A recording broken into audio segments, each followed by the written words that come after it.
Welcome back to Investing Talk Podcast. Today we are digging into CHR holding. It's been generating a lot of buzz lately. And the big question, when we're really focusing on in this analytical review is this a good time to buy now? We've got some fascinating sources here, details on major operational shifts, some very ambitious analyst forecasts, and a calendar that looks pretty packed with potentially market-moving events over the next 3 months. Before we jump into all that, please take a second to subscribe, like this, and leave a comment. And hey, if there's a specific company you want us to look into next time, definitely let us know in the comments too. Yeah, and our task today is, well, it's a bit unusual because we're really dealing with extremes here. We have to balance this incredibly bullish market sentiment. I mean, seriously, some of these forecasts are talking about upside over 10,000%. 10,000, wow. Yeah. That's a number. It is, but you absolutely have to weigh that against the clear, undeniable risk. We're looking at a company with a tiny market cap, about $1.6 million, and all the volatility that comes with that. Right, so it's a very asymmetric situation, high stakes either way. Exactly. High stakes, whether you're betting long or short. Okay, let's unpack the recent past then.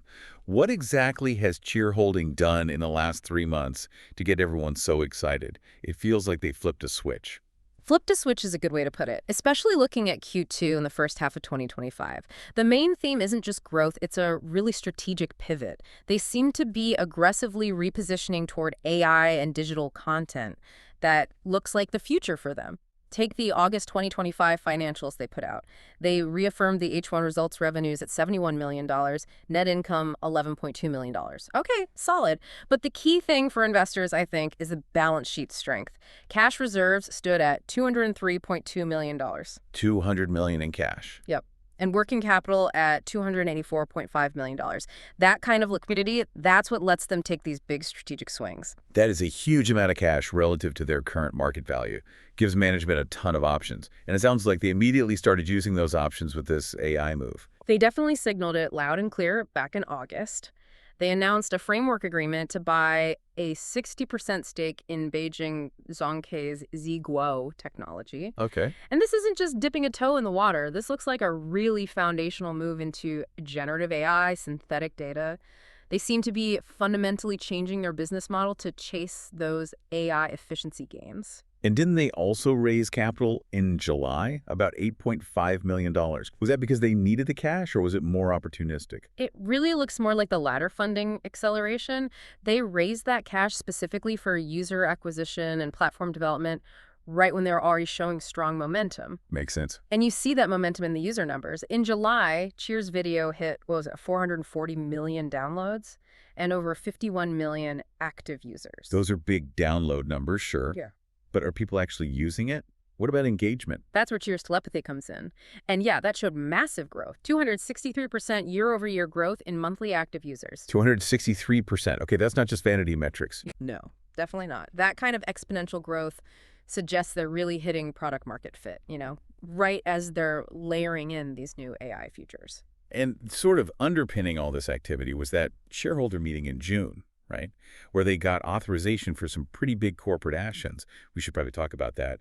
Enlarging the share capital, the potential for a big reverse split, up to 1 for 50. That's a significant tool. It is significant and complex. So empowering the board to increase authorized shares from 200 million to 500 million gives them flexibility for M&A or future funding rounds, standard enough. But that share consolidation authorization, that's the really interesting piece. A 1 for 50 consolidation or reverse split. It means they could take 50 existing shares and basically swap them for one new higher priced share. Right, which drastically increases the per share price, just mathematically. Yeah. Why would a company typically do that? Well, often it's to meet minimum price requirements for listing on major exchanges like the Nasdaq or NYSE, or frankly, just to make the stock look more appealing to institutional investors. A $1.16 stock often gets filtered out, but maybe an $8 stock post-split. That shows up on more screens. So it could signal management is aiming for a bigger stage, maybe preparing for an uplisting or trying to attract bigger investors? That's definitely one interpretation, yeah. It suggests they might be thinking long-term about getting into the big leagues. Okay, that's critical context. Let's shift from the news flow to the actual financial health. What do the trailing 12-month numbers, the TTM figures. Tell us about CHR Holdings' real profitability. Right. Looking at the TTM ending June 30, 2025, Yeah. this is where the bullish case gets really strong, I think. It reveals extremely high-quality earnings. TTM revenue was $147.13 million, and that generated net earnings of $21.31 million. But you mentioned the margins of the real standout features, something about a moat. Walk us through that, especially the gross margin, nearly 72%. Yeah, the gross margin is incredibly strong at 71.95%. And the net margin is also healthy, 14.48%. But that 72% gross margin, I mean, to put that in perspective, that's the kind of efficiency you usually see with dominant pure-play software companies. Like a Microsoft or an Oracle you mentioned. Exactly. Companies where once the product's built, the cost to deliver one more copy is almost zero. I see. So the implication is that CHR Holdings' newer model, this digital and AI focus, lets them shed a lot of the costs of traditional content delivery. They keep more of every dollar that comes in. That's precisely it. It suggests the business is highly scalable and that efficiency could be their competitive advantage, their moat. Yeah. And you pair that efficiency with remarkable balance sheet strength, very low leverage. The debt-to-equity ratio is just 2.8%. Wow. Okay. So they got the cash, strong margins, and almost no debt. That's quite a combination. It really is. Now, we have to talk about the elephant in the room. Those analyst forecasts. You mentioned targets for 2025 between roughly $24 and $41. Wait a second. From 16 cents.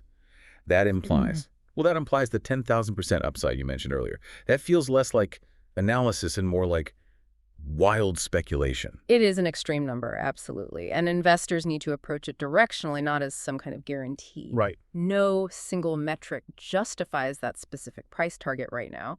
But what it reflects, I think, is a belief in the combination of factors. Analysts are looking at the AI pivot, the potential share consolidation, that huge cash pile, the 72% margins, and they're seeing a recipe for potentially exponential re-rating. Well, they're betting on a total perception change, from forgotten microcap to maybe a high-growth AI player. That seems to be the bet, yes. A complete shift in how the market values the company. Okay, so the fundamentals, margins, cash, low debt, paint a compelling picture. But this is the small cap space, where technicals often drive short-term moves.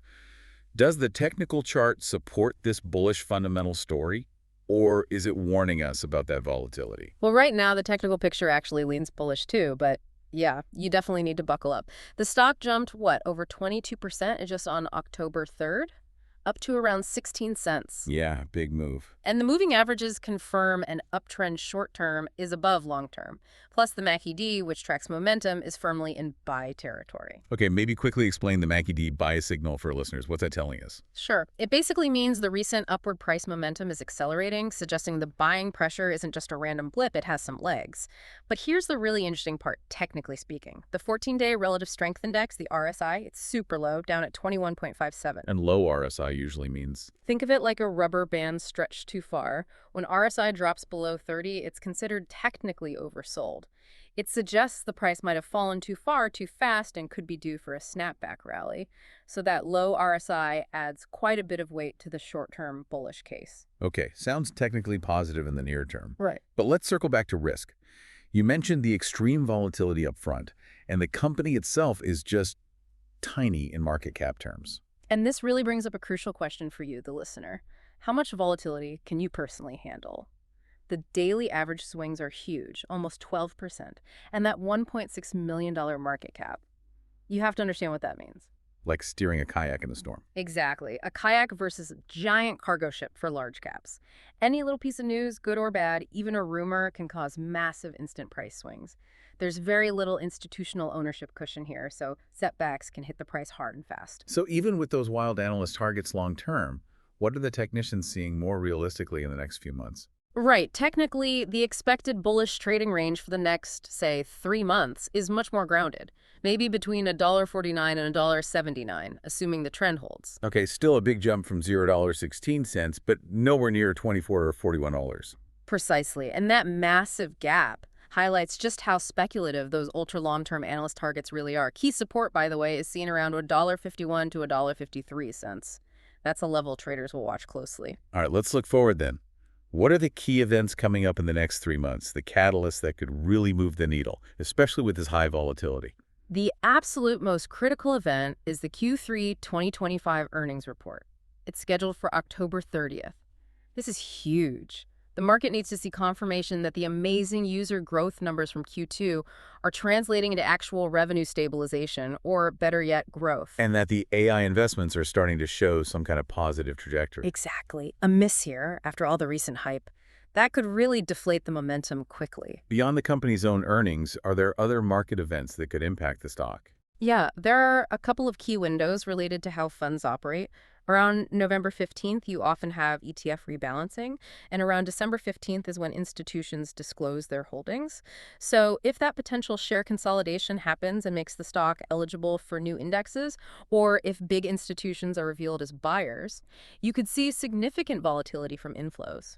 Gotcha. Any operational milestones? Operationally, keep an eye out for the holiday season platform usage report, probably around December 1st. That'll be the first real test of how their new e-commerce and AI features perform during a peak traffic period. Okay, and finally, the rumors. In the microcap world, speculation can sometimes move stocks even faster than hard news. What's the chatter out there? There seem to be four main pieces of market chatter fueling the excitement right now. First, there's persistent talk about a potential AI collaboration with a major Chinese tech company. That would be huge validation. Okay. Second, unconfirmed reports that they're actively preparing for a dual listing in both the US and Hong Kong. That would certainly explain the share consolidation authorization we talked about. Connecting the dots there. What else? Third, and this ties right back to that huge cash pile and low debt speculation about a potential aggressive share buyback program, maybe after a consolidation. That would be a massive signal of confidence from management. Huge signal. And fourth, hints of major e-commerce partnerships landing for the Cheers app just before the holidays. Trying to monetize that big user base, basically. Right. Okay, this has been incredibly helpful in breaking down both the really significant potential upside and the equally significant risks here. Yeah, if we try to pull it all together, the overall assessment does lean bullish. We rated it an 8 out of 10. That's really driven by those strong margins, the low debt, the AI pivot. And now you have technical signals and potential catalysts aligning too. So it supports both shorter-term plays and maybe longer-term potential. Potentially, yes. You could argue it supports shorter-term trading around these Q4 catalysts and that low RSI, and longer-term wealth creation if, and it's a big if, they sustain the momentum and execute flawlessly on this strategy. The fundamentals seem to finally be catching up to the ambition. But always remember, that 10,000% number, that's the absolute theoretical ceiling, not the base case expectation. Understood. Essential context for anyone looking at this. So as we wrap up, here's something for you, our listener, to think about. Given all those flexible corporate actions shareholders approved, especially that potential 1 for 50 consolidation, and given the clear strategic focus on AI, how might management use its strong cash position and low debt to signal confidence to the market after the Q3 earnings report comes out? And what impact could that deliberate signaling have on how the market actually values this stock going forward? It really feels like management's next move is key.